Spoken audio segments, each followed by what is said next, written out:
Jesus was born in dysfunction. Many of us in this room was born in dysfunction. He could have been born in a mansion. He could have been born in the maid's quarters. He could have been born in the cathedral.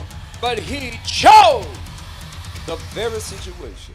He said, I choose you in your very situation, in the mess or the dysfunction that you're in. He said, even the chief cornerstone was rejected. You hear what? Jesus is that chief cornerstone. He was born in rejection. And some of you deal with rejection because you were rejected at birth. Perhaps your mama didn't want you to be born in the womb. Mate never told you. Amen to God. But there's some reason that you feel from a child abandoned or not wanted.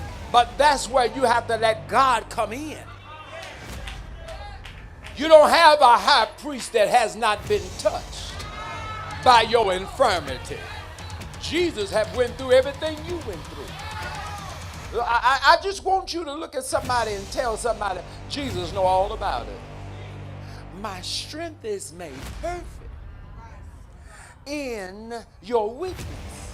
It's in your weakness where I show myself strong. That's why he shows up in your dysfunction place. So he can show you the strength of God and not your strength. Yay! I heard him say, I did it for Nebuchadnezzar. When Nebuchadnezzar began to give God his glory, he couldn't talk good. Y'all don't hear him. His voice box was gone. But it gave God glory. His nails grew like eagle's claws in the wilderness. But I heard the line. My God, just as he was giving God glory, but he couldn't say glory, but he was there.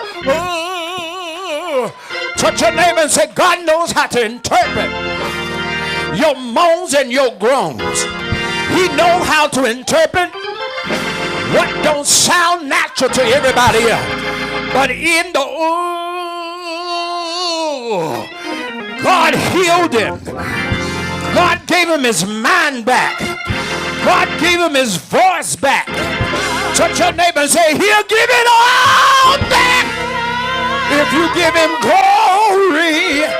Somebody open your belly and shout glory. Say glory.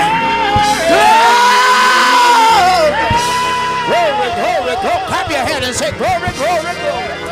Clap your hand like you're on fire and say glory, glory, glory.